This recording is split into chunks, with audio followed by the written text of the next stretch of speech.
So everybody knows when Courtney and I get together, we love talking and asking real estate agents about how they deal with difficult situations. And I think that this person has a tool and a skill and experiences that very, very few, if not no other real estate professional has, especially in our area.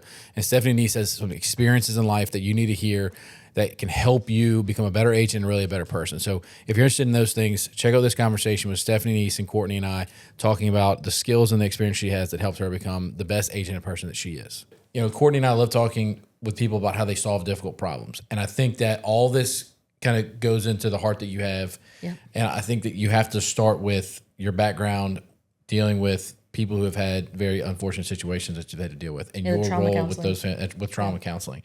And again, that's going to translate into how you manage people and perspective on the situations you're dealing with. So tell us about your background in trauma counseling. Well, it's called the Trauma Intervention Program. It was started by I think he's a psychologist in San Diego, and he recognized the need for somebody to come in and help with the survivors of a traumatic situation, so that first responders could leave to go somewhere else, because very often they, you come to a traumatic event and then the people are absolutely losing their minds, and the officer or the firefighter needs to leave, but they need to leave. They need to go. So we started this thing, the Trauma Intervention Program. I think there's 16 chapters still. Mm-hmm.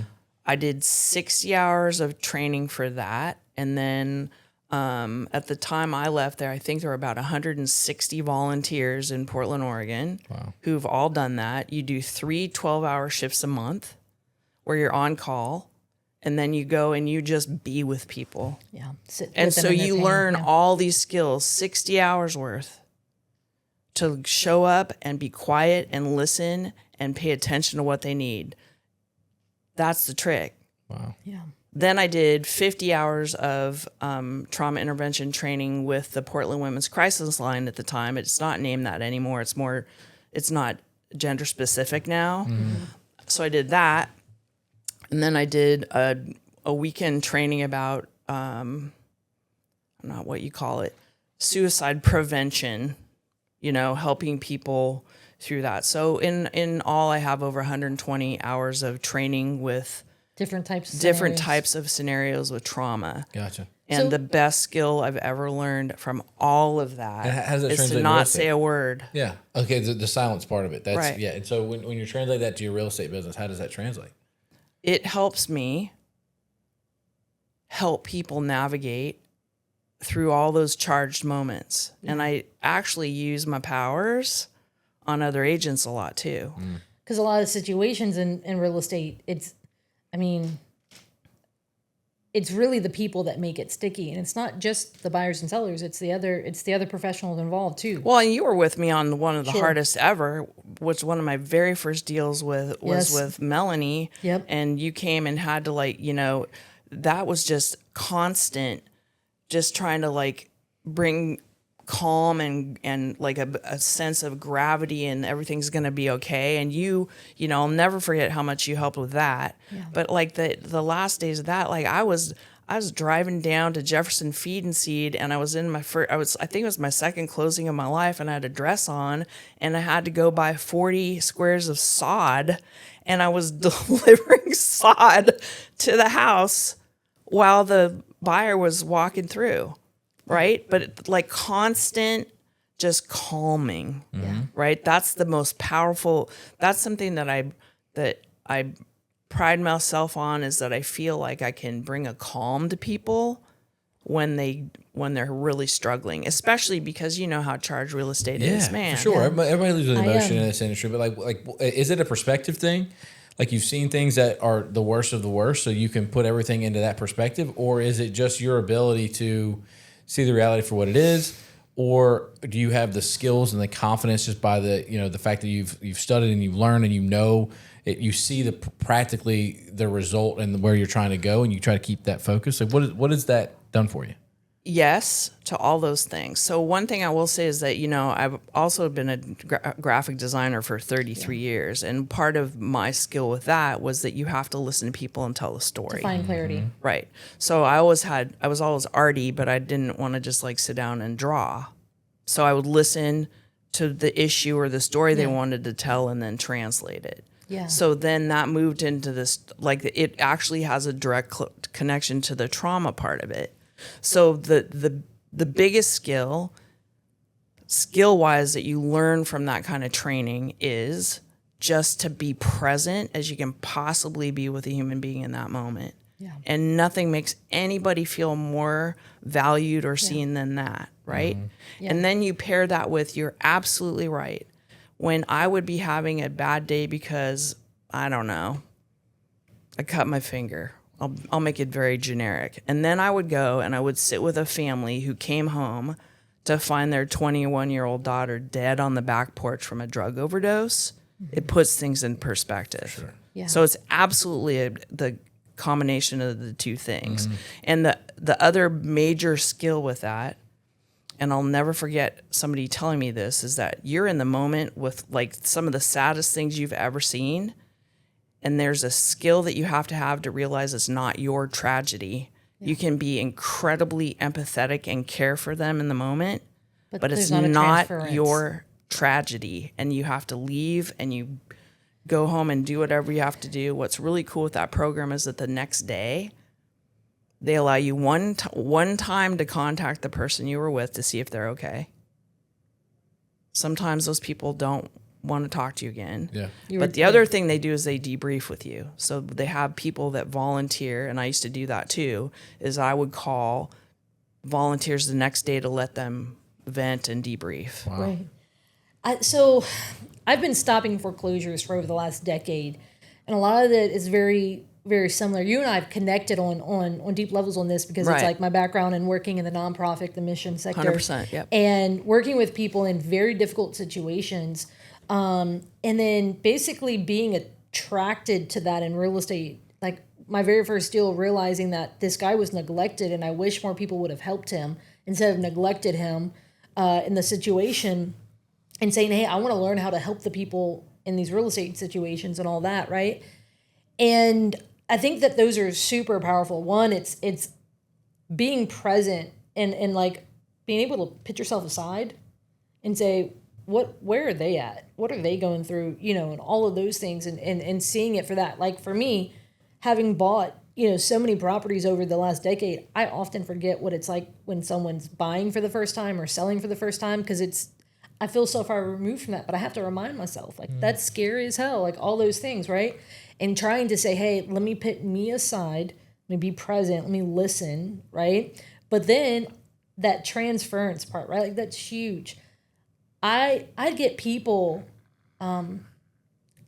so entirely stressed about, you know, the bank's taking the property, they're going for like all these things, and there's a level you have to have, like situational awareness, situational leadership, right? Like leading it, and boundaries, because I'd be like, I feel like I'm getting foreclosed on. I'm not, right? But I'm so deeply involved and I'm trying to advocate for them and all these things.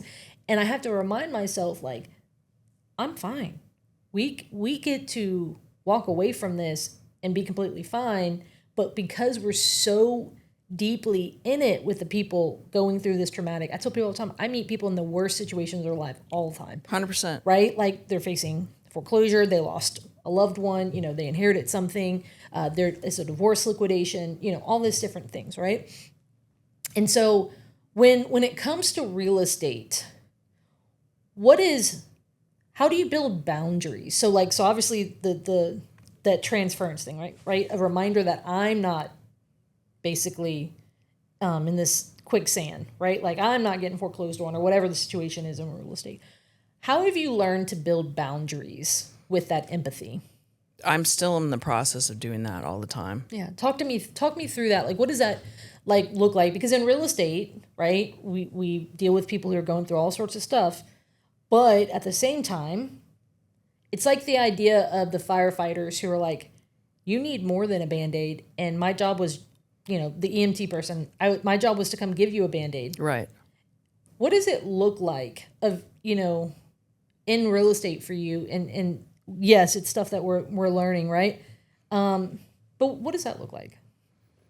That will always be the hardest part for me because honestly, as we've been sitting here, I was thinking about the reason I became a realtor was because my husband now, he was buying his first house at the age of 50, and it was a terrifying, mysterious experience that we never knew what was going to happen next, right?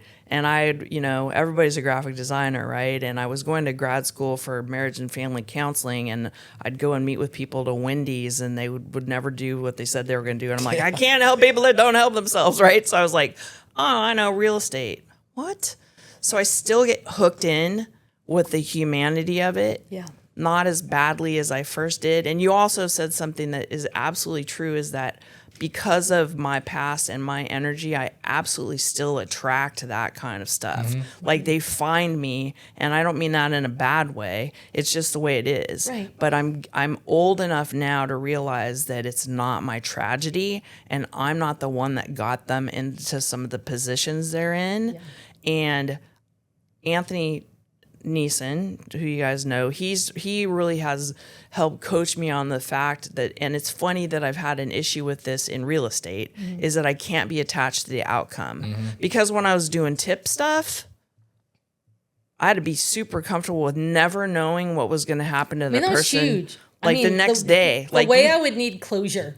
Like, wait, what happened? No, and you couldn't. It's so hard. Yeah. You couldn't. And right now, this has been a very eye-opening discussion because I realize I have those skills down, but in real estate, it's been harder. Yeah. And it might be because of why I did it to begin with, right? That I want to always be answering, what happens next before you even think that you have to You want ask to help it. people through the process. Right. And from my perspective, Right. I haven't had the training like you have, and I can feel that way too sometimes.